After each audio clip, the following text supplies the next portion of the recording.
Hi viewers, welcome to our channel. ప్రస్తుతం మనతో పాటు ప్రముఖ పొలిటికల్ అనలిస్ట్ కిలారి నాగార్జున గారు ఉన్నారు. వారితో ఒకసారి మాట్లాడదాం. సార్ నమస్కారం సార్. నమస్తే బాబు. సార్, ఏపీలో మరి చూస్తున్నాం, ఎలక్షన్స్ దగ్గర పడుతున్న కొద్దీ ఎన్నో సర్వేలు వస్తున్నాయి. ఎన్నో సంస్థలు సర్వేలు నిర్వహించి వాటి రిజల్ట్స్ అనౌన్స్ చేస్తూ వస్తున్నాయి. అయితే రీసెంట్గా 2 సర్వేలు వచ్చాయి సార్. ఒకటి పీపుల్ మీడియా అని చెప్పేసి అండ్ ఇంకోటి పైనీర్ పోల్ అని చెప్పేసి. ఈ రెండు కూడా మరి కూటమి అధికారంలోకి వస్తుంది అని చెప్తున్నాయి. మరి ఈ సర్వేల ప్రకారమే రిజల్ట్స్ కనిపిస్తాయా? మీ ఒపీనియన్ సార్ ఈ సర్వేల పైన? అంటే మీరు అన్నట్టుగా ఎలక్షన్ల దగ్గరికి వచ్చే కొద్దీ మన ఆంధ్ర రాష్ట్రంలో కనీసం అంటే 2 రోజులకు ఒక సర్వే, రోజుకు ఒక సర్వే వచ్చేస్తూ ఉన్నాయి. అవును. సరే, వచ్చే సర్వేల క్రెడిబిలిటీ ఎంత అనేటువంటిది లెక్కేసుకుంటే కొంత వ్యవస్థ ఉండి జాగ్రత్తగా సర్వే చేసి కొంచెం రేషనల్గా చేసి చాలా కొద్ది సంస్థలు ఉన్నాయి. సో దాంట్లో ఈ మీరు ఇందాక మెన్షన్ చేసినటువంటి పైనీరు, తర్వాత రైజ్ అని ఒకటి ఉన్నది, ఇట్లా ఒక 3-4 సంస్థలు ఉన్నాయి. సో కొద్దిగా గొప్పగా అంటే ఇప్పుడు కర్ణాటక ఎలక్షన్స్ కానివ్వండి, తెలంగాణ ఎలక్షన్స్ కానివ్వండి, లేకపోతే కొన్ని మిగతా చోట్ల వాళ్ళు చెప్పింది దాదాపుగా నిజం అవటం వలన ఏంటంటే కొంత జనాలు దాని పట్ల ఆసక్తి చూపిస్తున్నారు. అయితే మనం చాలా సర్వేలు అంటే వచ్చినటువంటి అన్ని సర్వేల్లో దగ్గర 70 నుంచి 80% కూటమి అధికారంలోకి వస్తుందని చెప్తూ ఉన్నారు. కాకపోతే ఏంటంటే మొన్నటిదాకా అంటే ఒక 15-20 రోజుల క్రితం వరకు, ఇంకా చెప్పాలంటే వైఎస్ఆర్సీపీ వాళ్ళ ఏదైతే ఎన్నికల మేనిఫెస్టో రిలీజ్ చేసే వరకు కూటమికి 105 సీట్ల నుంచి 110 సీట్ల మధ్యనే ఎక్కువ శాతం సర్వేలు చెప్పడం జరిగింది. ఓకే. అంటే వాళ్ళకి కావాల్సినటువంటి సింపుల్ మెజారిటీ ఏదైతే 90 ఉన్నదో ఆ 90 దగ్గర నుంచి కొంచెం ఒక 10-15 మాత్రమే ఎక్కువ వస్తాయి అన్నట్టుగా ప్రిడిక్ట్ చేయడం జరిగింది. ఓకే. కానీ ఎప్పుడైతే వాళ్ళు వైసీపీ మేనిఫెస్టో ప్రకటించారో అప్పటి నుంచి జనంలో ఒక రకమైనటువంటి అలజడిలాగా మొదలైంది. ఎందుకంటే చాలామంది వైసీపీ నాయకులు చెప్పింది ఏంటంటే ఇంతకంటే జగన్మోహన్ రెడ్డి గారు బ్రహ్మాండంగా చేయబోతున్నారు, అసలు బ్రహ్మాస్త్రం లాంటి పథకాలు మా దగ్గర ఉన్నాయి, అవన్నీ కూడా తొందరలో బయటికి రాబోతున్నాయని చెప్పేసి చాలా కాన్ఫిడెంట్గా చెప్పారు. కానీ చెప్పడానికి వాళ్ళు నవరత్నాలు ప్లస్ అని చెప్పేసి అని ఏదో పేరుకే కాస్త కూస్త పెంచి 1000-2000 కొన్ని పథకాలు పెంచి ఇంకొన్ని పథకాలకి 3 సంవత్సరాల తర్వాత 250 పెంచుతాం, 4వ సంవత్సరం, ఇలా రకరకాలుగా చెప్పి జనాన్ని ఒక రకంగా నిరుత్సాహపడ్డారు.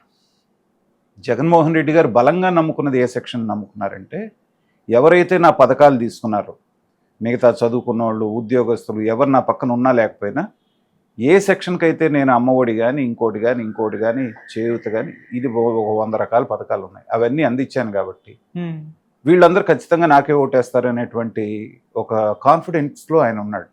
అందుకనే మనం చూసాం గతంలో నన్ను ఎంతమంది కలిసి వచ్చినా వెంట్రుకు కూడా పీకలేరని చెప్పేసి పలు సందర్భాల్లో చెప్పడం జరిగింది.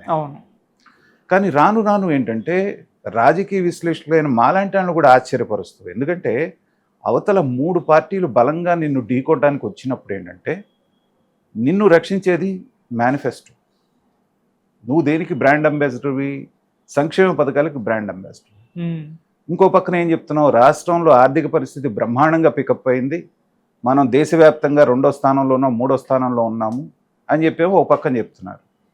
కానీ 3000 ఉన్నటువంటి పెన్షన్ని 5 ఏళ్లలో కేవలం నేను 500 మాత్రమే పెంచగలుగుతానని చెప్పడం అంటే ఏంటంటే ప్రజలు కొంత డిసప్పాయింట్ అయ్యారు.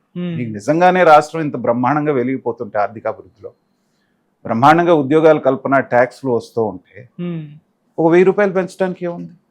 ఆ పక్కనేమో మరి కూటమిలో చంద్రబాబు నాయుడు గారు నేను రాగానే వచ్చిన వెంటనే నేను 4000 రూపాయలు చేస్తాను, ఇంకా అవసరమైతే అవతల ఉన్నటువంటి 3000 రూపాయలు కూడా బ్యాక్లాగ్స్ నేను ఇస్తానని చెప్తున్నప్పుడు ఏంటంటే ఫస్ట్ డెంట్ అనేటువంటిది ఫస్ట్ దెబ్బ అక్కడ పడ్డది.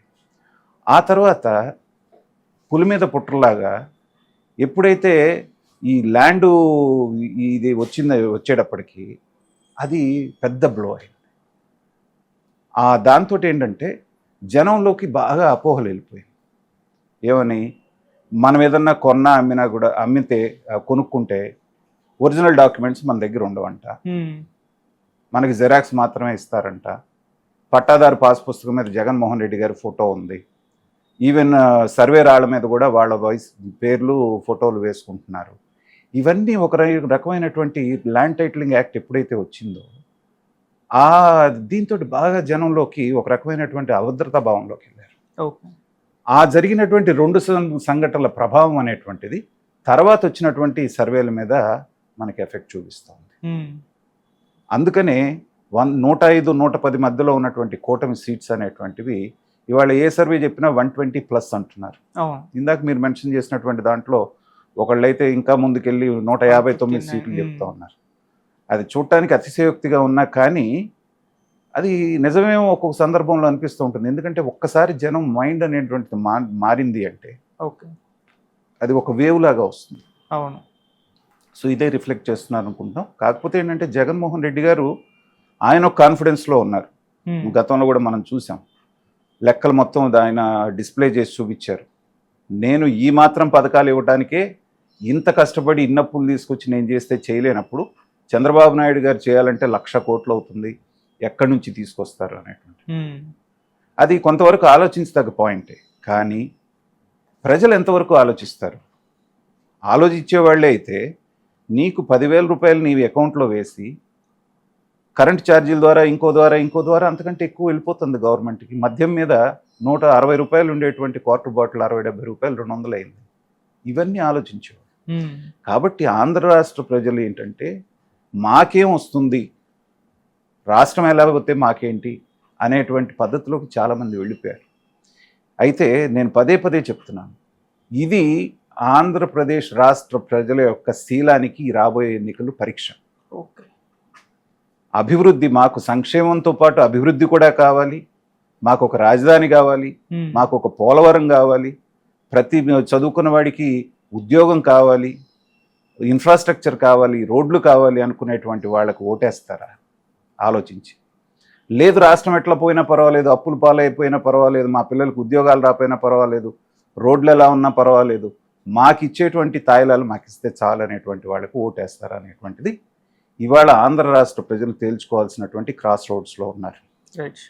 అయితే అలా కాకుండా సంక్షేమానికే పట్టం కట్టి మాకు మిగతా దాంతో గనక పని లేదు అనేటువంటిది కనుక ఆంధ్ర రాష్ట్ర ప్రజలు నిర్ణయించుకుంటే చారిత్రాత్మకమైనటువంటి తప్పు చేస్తున్నట్టు. చరిత్ర క్షమించదు ఆంధ్రప్రదేశ్. ఎందుకంటే మనకున్నటువంటి పేరు తెలుగు జాతి చాలా తెలివిగల జాతి అనేటువంటిది.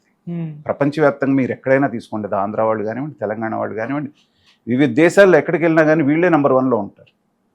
అలాంటిది ఈ చిన్న తాయిలాలకు పడిపోయి ఇంత మేధస్సు కలిగి ఇంత తెలివితేటలు గల వాళ్ళు కూడా అభివృద్ధిలో అట్టడుగు స్థాయికి వచ్చేస్తున్నారు అంటే అంతకుమించి బాధపడాల్సినటువంటి ఇది లేదు.